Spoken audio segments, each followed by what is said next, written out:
Assalamu alaikum students, how are you? I hope you are all fine.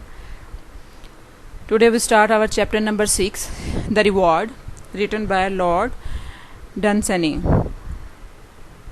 Today we start the translation of the lesson. Before starting the translation, I would like to share the theme of the story. The story is a fantastic adventure of a young man, gorgeous, a good athlete of his age.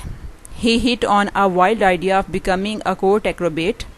He worked for it and stuck to it long enough and remained determined in his mission.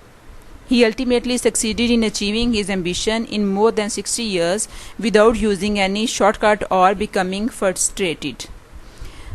A man who remains determined and keeps on the struggle wins his ambition. This is the main idea or the theme of the lesson. Now today we start our translation from page 38. Let's start it. Our talk at the club one day was opportunity and determination. Our talk, हमारी बहस at the club में one day एक दिन was of opportunity, मौके के बारे में थी, एंड डिटर्मिनेशन और अज़्म इस्तक़लाल के बारे में थी. एक दिन क्लब में हमारी गुफ्तगू मौके और अज़्म इस्तक़लाल के बारे में हुई. सम सेड, कुछ ने कहा. अब वो एक बात कर रहा है कि क्लब में बहुत सारे वो दोस्त बैठे हुए हैं और उनकी किसी चीज़ पर बहस हो गई है, और वो चीज़ क्या है कि अपॉर्चुनिटी बेहतर है कि डिटर्मिनेशन बेहतर है. तो वो कहता है कि सम सेड, कुछ ने कहा, opportunity was required for success, कि कामयाबी के लिए मौका दरकार होता है या मौका चाहिए होता है. And millions never had it, और लाखों लोगों को ये मौका कभी नहीं मिलता. Others that only determination was needed, कुछ दूसरे लोग थे जिन्होंने कहा कि इसके लिए अज़्म इस्तक़लाल की ज़रूरत होती है. And then Jorkins joined in all for determination, फिर सारी गुफ्तगू में जॉर्किंस भी शामिल हो गया और इसने इन तमाम तर लोगों की हिमायत की जो अज़्म मुसम्मम या अज़्म इस्तक़लाल के बारे में बात कर रहे थे. ठीक है, यहाँ पे जो पहला वर्ड है अपॉर्चुनिटी. अपॉर्चुनिटी का मतलब होता है मौका होना या किसी चीज़ का चांस मिलना. फिर बात हुई डिटर्मिनेशन की, अज़्म इस्तक़लाल होना, पक्का इरादा होना, तो वो होता है फर्म या स्टेडफास्टनेस. ठीक है, इसके बाद नेक्स्ट आगे देखते हैं. It was if a man was determined to get anything, अगर किसी शख्स ने किसी चीज़ को हासिल करने का अज़्म कर लिया, एंड स्टक टू इट, और वो इस पर डटा रहा. स्टक टू, किसी चीज़ से डटे रहना, किसी चीज़ के साथ इरादे से रहना.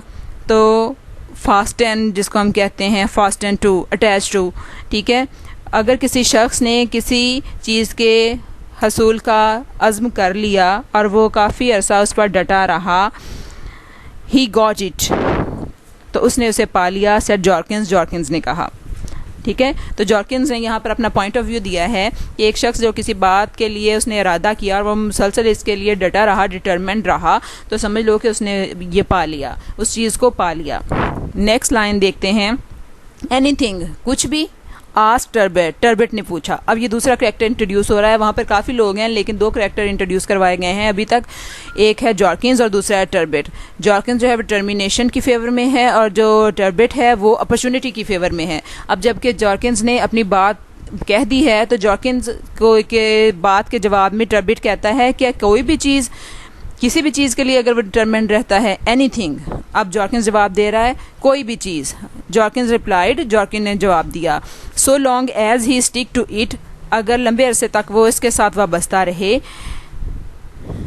Hard enough and long enough, और इंतहाई तनदही और तवील अरसे तक इसके साथ लगा रहे. एनीथिंग, तो कोई भी चीज़ हो, वट एवर, कुछ भी हो, वो उसे पा लेगा. टर्बेट डिसएग्रीड, तो टर्बेट ने उससे इख्तलाफ किया. ठीक है, क्योंकि वो वहाँ पर बात कर रहे हैं तो उस बात के एक फेवर में है तो ज़ाहिर है दूसरा उसके अपोजिशन में है, तो वो उसको इख्तलाफ कर रहा है कि ऐसा नहीं हो सकता कि डिटरमिनेंट रह के इंसान सारा कुछ पा ले। तो टर्बिट आगे से कहता है कि नहीं, वो इससे इख्तलाफ करता है। Life is like a race, ज़िंदगी एक दौड़ की मानिंद है या एक रेस की मानिंद है। जॉर्किंस वेंट ऑन, जॉर्किंस ने अपनी बात जारी रखी। In which they tire after a while and sit down, जिसमें वो थोड़ी देर बाद थक जाते हैं।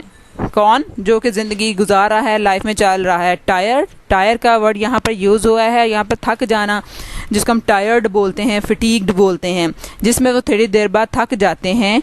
और get interested in something else instead, और कुछ देर के लिए बैठ जाते हैं, सस्ताने बैठ जाते हैं, आराम करने बैठ जाते हैं, और उस चीज़ की बजाय किसी और चीज़ में दिलचस्पी लेने लगते हैं।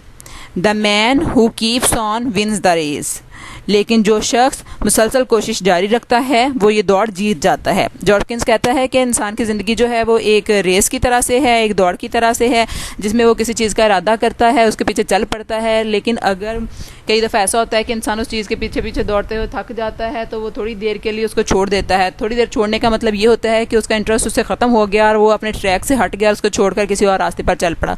लेकिन वो कहता है कि जो शख्स डिटरमिनेंट रहता है, अपने रास्ते पर चलता रहता है, तो वो उसको पा लेता है, वो अपनी मंजिल तक पहुंच जाता है, ज़िंदगी की दौड़ में जीत जाता है।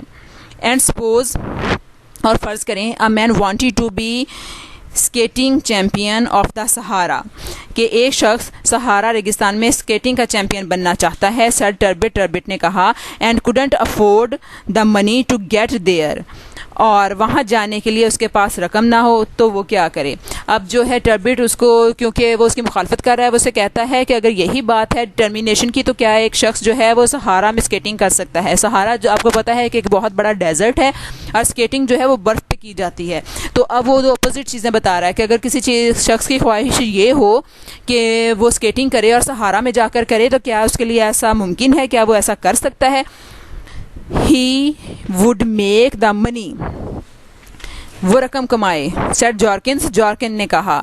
And he would build a skating rink in the Sahara, और वो सहारा के में स्कीटिंग का एक मैदान बनाए। And organise a competition there, और वहाँ पर मुकाबले का इंतज़ाम करे।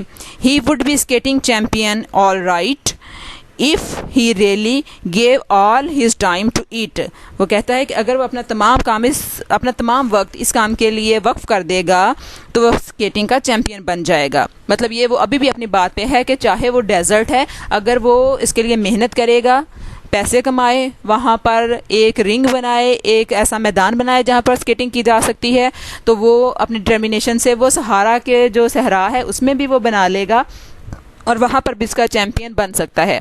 Would you tell us a case like that, क्या आप हमें इस तरह का कोई वाक़या बता सकते हैं। आस्क वन ऑफ अस, हम में से एक ने पूछा। As a matter of fact, जहाँ तक हकीकत का ताल्लुक है, आई कैन, मैं बता सकता हूँ, सेड जॉर्किंस, जॉर्किंस ने कहा। ए वेरी सिमिलर केस, बिल्कुल ऐसा ही एक वाक़या। लेट्स हियर इट, आओ इसे सुनते हैं, सेड टर्बिट, टर्बिट ने कहा। ठीक है, तो यहाँ तक उनकी ये डिस्कशन शुरू हो गई है। दो कैरेक्टर इंट्रोड्यूस करवाए गए थे।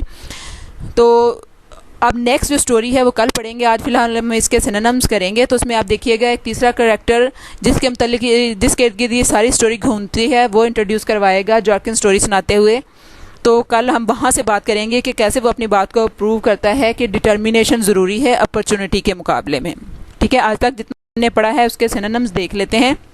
पहला वर्ड हमारे पास आया था अपॉर्चुनिटी। अपॉर्चुनिटी का मतलब होता है चांस, कोई मौका मिलना। डिटर्मिनेशन, अज़्मो इस्तक़लाल, अज़्म समीम, मुसम्मम इरादा, सारे इसके उर्दू के मीनिंग्स होते हैं। तो स्टेडफास्टनेस, स्टेडफास्टनेस इसका मीनिंग आ सकता है।